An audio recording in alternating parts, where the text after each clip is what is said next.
Little Karl's Island. The Storm. Friday, April 8. The wild geese had spent the night on Öland's northern point, and were now on their way to the continent. A strong south wind blew over Kalmar Sound, and they had been thrown northward. Still they worked their way toward land with good speed. But when they were nearing the first islands, a powerful rumbling was heard, as if a lot of strong winged birds had come flying, and the water under them all at once became perfectly black. Akka drew in her wings so suddenly that she almost stood still in the air. Thereupon she lowered herself to light on the edge of the sea. But before the geese had reached the water, the west storm caught up with them. Already it drove before it fogs, salt scum, and small birds. It also snatched with it the wild geese, threw them on end, and cast them toward the sea. It was a rough storm. The wild geese tried to turn back, time and again, but they couldn't do it, and were driven out toward the East Sea. The storm had already blown them past Öland, and the sea lay before them, empty and desolate. There was nothing for them to do but to keep out of the water. When Akka observed that they were unable to turn back, she thought that it was needless to let the storm drive them over the entire East Sea. Therefore she sank down to the water. Now the sea was raging, and increased in violence with every second. The sea green billows rolled forward, with seething foam on their crests. Each one surged higher than the other. It was as though they raced with each other, to see which could foam the wildest. But the wild geese were not afraid of the swells. On the contrary, this seemed to afford them much pleasure. They did not strain themselves with swimming, but lay and let themselves be washed up with the wave crests and down in the water dales, and had just as much fun as children in a swing. Their only anxiety was that the flock should be separated. The few land birds who drove by up in the storm cried with envy: "There is no danger for you who can swim." But the wild geese were certainly not out of all danger. In the first place, the rocking made them helplessly sleepy. They wished continually to turn their heads backward, poke their bills under their wings, and go to sleep. Nothing can be more dangerous than to fall asleep in this way, and Akka called out all the while: "Don't go to sleep, wild geese! He that falls asleep will get away from the flock. He that gets away from the flock is lost." Despite all attempts at resistance, one after another fell asleep, and Akka herself came pretty near dozing off, when she suddenly saw something round and dark rise on the top of a wave. "Seals! Seals! Seals!" cried Akka in a high, shrill voice, and raised herself up in the air with resounding wing strokes. It was just at the crucial moment. Before the last wild goose had time to come up from the water, the seals were so close to her that they made a grab for her feet. Then the wild geese were once more up in the storm, which drove them before it out to sea. No rest did it allow either itself or the wild geese, and no land did they see, only desolate sea. They lit on the water again, as soon as they dared venture. But when they had rocked upon the waves for a while, they became sleepy again, and when they fell asleep, the seals came swimming. If old Akka had not been so wakeful, not one of them would have escaped. All the day the storm raged, and it caused fearful havoc among the crowds of little birds which at this time of year were migrating. Some were driven from their course to foreign lands, where they died of starvation. Others became so exhausted that they sank down in the sea and were drowned. Many were crushed against the cliff walls, and many became a prey for the seals. The storm continued all day, and, at last, Akka began to wonder if she and her flock would perish. They were now dead tired, and nowhere did they see any place where they might rest. Toward evening she no longer dared to lie down on the sea. because now it filled up all of a sudden with large ice cakes, which struck against each other, and she feared they should be crushed between these. A couple of times the wild geese tried to stand on the ice crust, but one time the wild storm swept them into the water. Another time the merciless seals came creeping up on the ice. At sundown the wild geese were once more up in the air. They flew on, fearful for the night. The darkness seemed to come upon them much too quickly this night, which was so full of dangers. It was terrible that they as yet saw no land. How would it go with them if they were forced to stay out on the sea all night? They would either be crushed between the ice cakes, or devoured by seals, or separated by the storm. The heavens were cloud bedecked, the moon hid itself, and the darkness came quickly. At the same time all nature was filled with a horror which caused the most courageous hearts to quail. Distressed bird travellers' cries had sounded over the sea all day long, without anyone having paid the slightest attention to them. But now, when one no longer saw who it was that uttered them, they seemed mournful and terrifying. Down on the sea the ice drifts crashed against each other with a loud, rumbling noise. The seals tuned up their wild hunting songs. It was as though heaven and earth were about to clash. The sheep. The boy sat for a moment and looked down into the sea. Suddenly he thought that it began to roar louder than ever. He looked up. Right in front of him, only a couple of meters away, stood a rugged and bare mountain wall. At its base the waves dashed into a foaming spray. The wild geese flew straight toward the cliff, and the boy did not see how they could avoid being dashed to pieces against it. Hardly had he wondered that Akka hadn't seen the danger in time, when they were over by the mountain. Then he also noticed that in front of them was the half round entrance to a grotto. In this the geese steered, and the next moment they were safe. The first thing the wild geese thought of, before they gave themselves time to rejoice over their safety, was to see if all their comrades were also harboured. Yes, there were Akka, Iksi, Kolmi, Nelja, Viisi, Knusi, all the 6 goslings, the goosey gander, Dunfin, and Thumbietot. But Kaksi from Nuolja, the first left hand goose, was missing, and no one knew anything about her fate. When the wild geese discovered that no one but Kaksi had been separated from the flock, they took the matter lightly. Kaksi was old and wise. She knew all their byways and their habits, and she, of course, would know how to find her way back to them. Then the wild geese began to look around in the cave. Enough daylight came in through the opening so that they could see the grotto was both deep and wide. They were delighted to think they had found such a fine night harbour, when one of them caught sight of some shining green dots which glittered in a dark corner.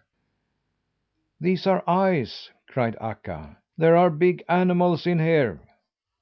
They rushed toward the opening, but Thumbietot called to them: "There is nothing to run away from. It's only a few sheep who are lying alongside the grotto wall."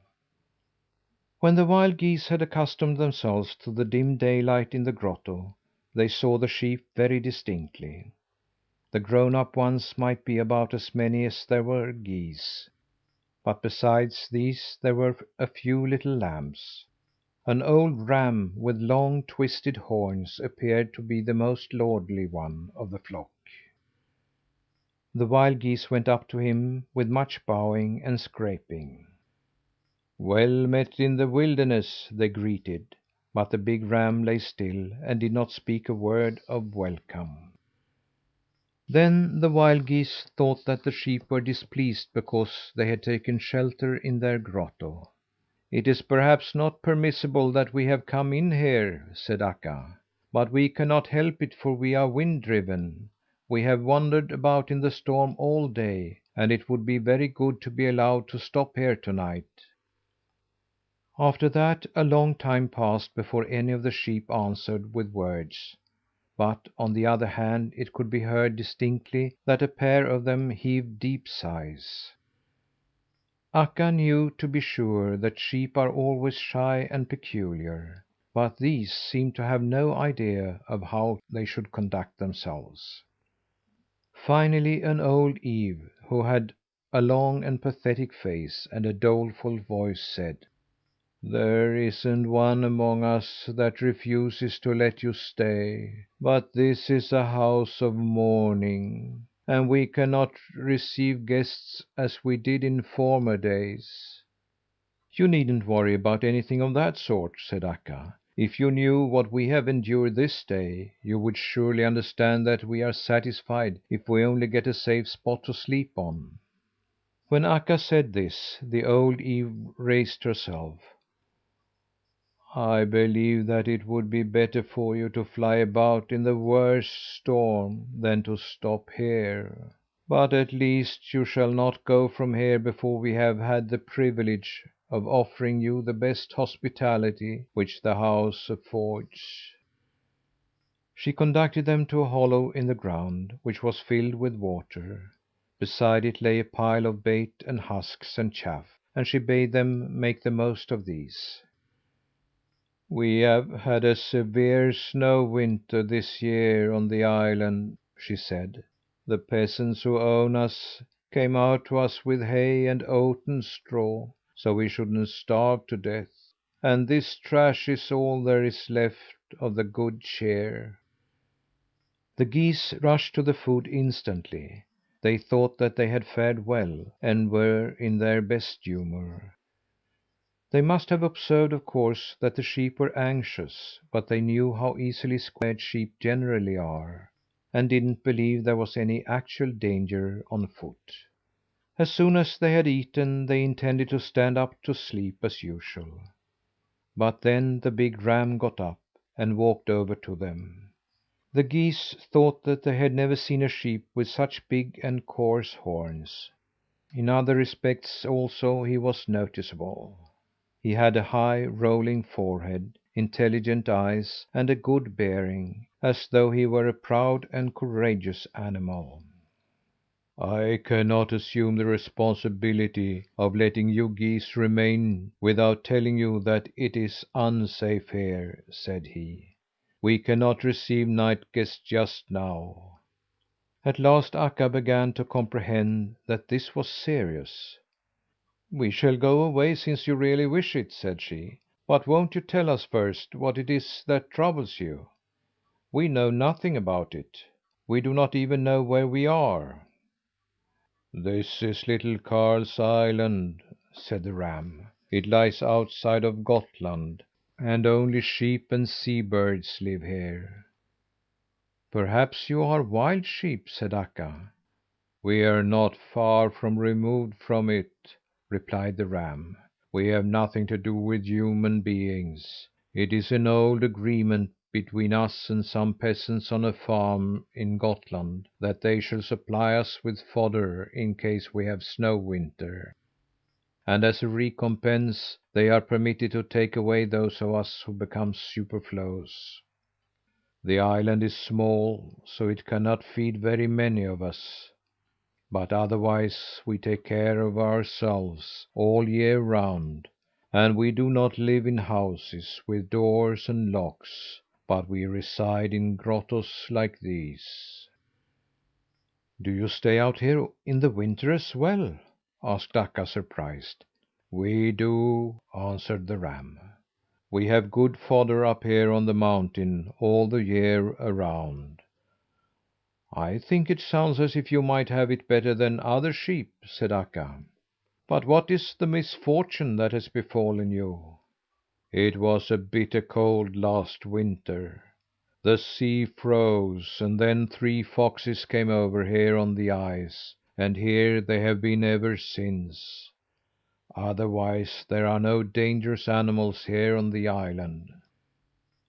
"Oh, oh! Do foxes dare to attack such as you?" "Oh, no, not during the day. Then I can protect myself and mine. said the ram, shaking his horns. "But they sneak upon us at night when we sleep in the grottos. We try to keep awake, but one must sleep some of the time, and then they come upon us. They have already killed every sheep in the other grottos, and there were herds that were just as large as mine." "It isn't pleasant to tell that we are so helpless," said the old Eve. "We cannot help ourselves any better than if we were tame sheep." "Do you think that they will come here to night?" asked Akka. "There is nothing else in store for us," answered the old Eve. "They were here last night and stole a lamb from us. They'll be sure to come again, as long as there are any of us alive. This is what they have done in the other places." "But if they are allowed to keep this up, you'll become entirely exterminated," said Akka. "Oh, it won't be long before it is all over with the sheep on little Karl's island," said the Eve. Akka stood there hesitatingly. It was not pleasant by any means to venture out in the storm again, and it wasn't good to remain in a house where such guests were expected. When she had pondered a while, she turned to Thumbietot. "I wonder if you will help us, as you have done so many times before," said she. Yes, that he would like to do, he replied. "It is a pity for you not to get any sleep," said the wild goose, "but I wonder if you are able to keep awake until the foxes come, and then to awaken us so we may fly away." The boy was so very glad of this, for anything was better than to go out in the storm again, so he promised to keep awake. He went down to the grotto opening, crawled in behind a stone that he might be shielded from the storm, and sat down to watch. When the boy had been sitting there a while, the storm seemed to abate. The sky grew clear, and the moonlight began to play on the waves. The boy stepped to the opening to look out. The grotto was rather high up on the mountain. A narrow path led to it. It was probably here that he must await the foxes. As yet he saw no foxes, but on the other hand there was something which for the moment terrified him much more. On the land strip below the mountain stood some giants, or other stone trolls, or perhaps they were actual human beings. At first he thought that he was dreaming, but now he was positive that he had not fallen asleep. He saw the big men so distinctly that it couldn't be an illusion. Some of them stood on the land strip, and others right on the mountain, just as if they intended to climb it. Some had big, thick heads; others had no heads at all. Some were one armed, and some had humps both before and behind. He had never seen anything so extraordinary.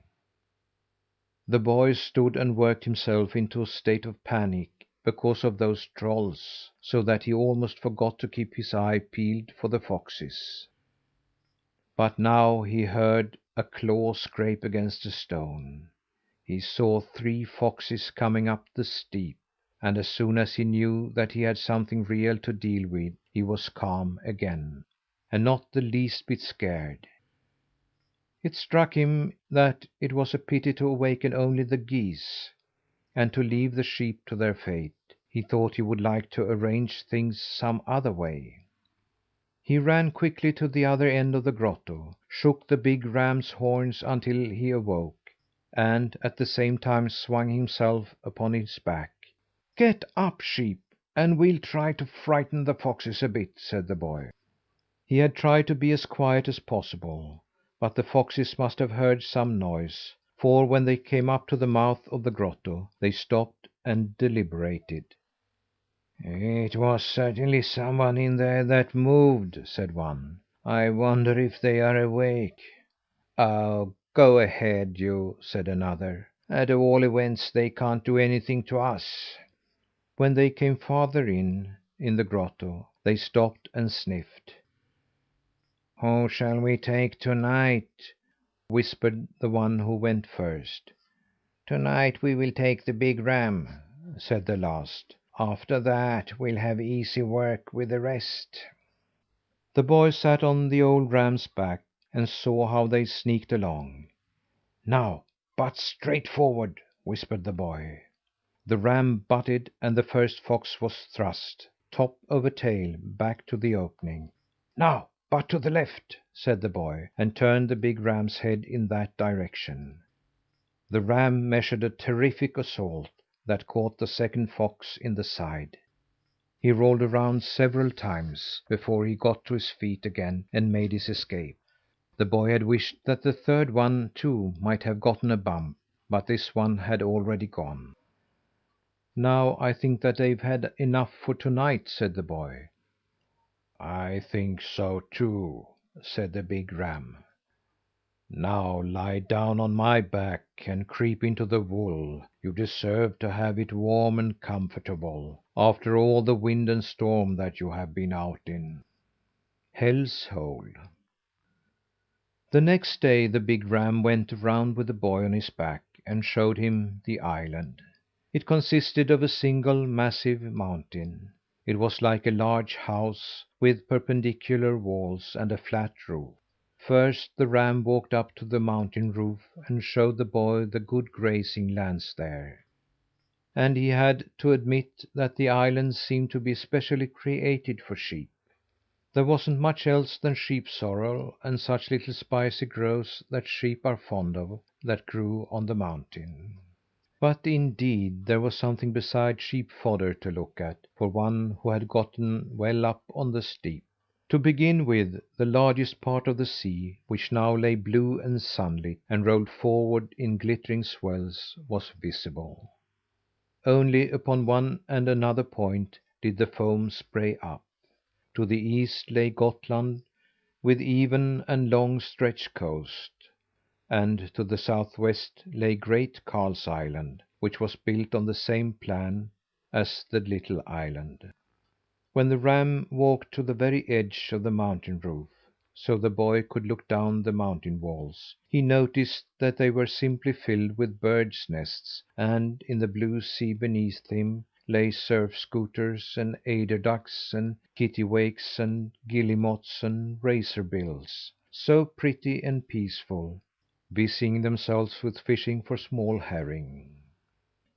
"This is really a favoured land," said the boy. "You live in a pretty place, you sheep." "Oh, yes, it's pretty enough here," said the big ram. It was as if he wished to add something, but he did not, only sighed. "If you go about here alone, you must look out for the crevices which run all around the mountain," he continued after a little. And this was a good warning, for there were deep and broad crevices in several places. The largest of them was called Hell's Hole. The crevice was many fathoms deep and nearly 1 fathom wide. "If anyone fell down there, it would certainly be the last of him," said the big ram. The boy thought it sounded as if he had a special meaning in what he said. Then he conducted the boy down to the narrow strip of shore. Now he could see those giants which had frightened him the night before at close range. They were nothing but tall rock pillars. The big ram called them cliffs. The boy couldn't see enough of them. He thought that if there had ever been any trolls who had turned into stone, they ought to look just like that. Although it was pretty down on the shore, the boy liked it still better on the mountain height. It was ghastly down here, for everywhere they came across dead sheep. It was here that the foxes had held their orgies. He saw skeletons whose flesh had been eaten, and bodies that were half eaten, and others which they had scarcely tasted, but had allowed to lie untouched. It was heart rending to see how the wild beasts had thrown themselves upon the sheep just for the sport, just to hunt them and tear them to death. The big ram did not pause in front of the dead, but walked by them in silence. But the boy meanwhile could not help seeing all the horror. Then the big ram went up on the mountain height again, but when he was there he stopped and said: "If someone who is capable and wise could see all the misery which prevails here, he surely would not be able to rest until these foxes had been punished." "The foxes must live too," said the boy. "Yes," said the big ram. "Those who do not tear in pieces more animals than they need for their sustenance, they may as well live. But these are felons." "The peasants who own the island ought to come here and help you," insisted the boy. "They have rowed over a number of times," replied the ram, "but the foxes always hid themselves in the grottos and crevices, so they could not get near them to shoot them." "You surely cannot mean, father, that a poor little creature like me should be able to get at them, when neither you nor the peasants have succeeded in getting the better of them?" "He that is little and spry can put many things to rights," said the big ram. They talked no more about this, and the boy went over and seated himself among the wild geese who fed on the highland. Although he had not cared to show his feelings before the ram, he was very sad on the sheep's account, and he would have been glad to help them. "I can at least talk with Akka and Morten Goosey Gander about the matter," thought he. "Perhaps they can help me with a good suggestion." A little later the white goosey gander took the boy on his back and went over the mountain plain and in the direction of Hell's Hole at that. He wandered care free on the open mountain roof, apparently unconscious of how large and white he was. He didn't seek protection behind tufts or any other protuberances, but went straight ahead. It was strange that he was not more careful, for it was apparent that he had fared badly in yesterday's storm. He limped on his right leg, and the left wing hung and dragged as if it might be broken. He acted as if there were no danger, pecked at a grass blade here and another there, and did not look about him in any direction. The boy lay stretched out full length on the goose back and looked up toward the blue sky. He was so accustomed to riding now that he could both stand and lie down on the goose back. When the goosey gander and the boy were so care free, they did not observe, of course, that the three foxes had come up on the mountain plain. And the foxes, who knew that it was well nigh impossible to take the life of a goose on an open plain, thought at first that they wouldn't chase after the goosey gander. But as they had nothing else to do, they finally sneaked down on one of the long passes and tried to steal up to him. They went about it so cautiously that the goosey gander couldn't see a shadow of them. They were not far off when the goosey gander made an attempt to raise himself into the air. He spread his wings, but did not succeed in lifting himself. When the foxes seemed to grasp the fact that he couldn't fly, they hurried forward with greater eagerness than before. They no longer concealed themselves in the cleft, but came up on the highland. They hurried as fast as they could, behind tufts and hollows, and came nearer and nearer the goosey gander, without his seeming to notice that he was being hunted. At last the foxes were so near that they could make the final leap. Simultaneously all three threw themselves with one long jump at the goosey gander. But still, at the last moment he must have noticed something, for he ran out of the way, so the foxes missed him. This, at any rate, didn't mean very much, for the goosey gander only had a couple of meters headway, and, in the bargain, he limped. Anyway, the poor thing ran ahead as fast as he could. The boy sat upon the goose back, backward, and shrieked and called to the foxes: "You have eaten yourselves too fat on mutton, foxes! You can't catch up with a goose even!" He teased them so that they became crazed with rage, and thought only of rushing forward. The white one ran straight to the big cleft. When he was there, he made one stroke with his wings and got over. Just then the foxes were almost upon him. The goosey gander hurried on with the same haste as before, even after he had gotten across Hell's Hole.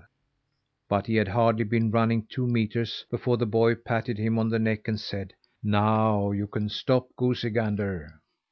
At that instant they heard a number of wild howls behind them, and a scraping of claws and heavy falls; but of the foxes they saw nothing more. The next morning the lighthouse keeper on Great Karl's Island found a bit of bark poked under the entrance door, and on it had been cut, in slanting, angular letters: "The foxes on the little island have fallen down into Hell's Hole. Take care of them." And this the lighthouse keeper did, too.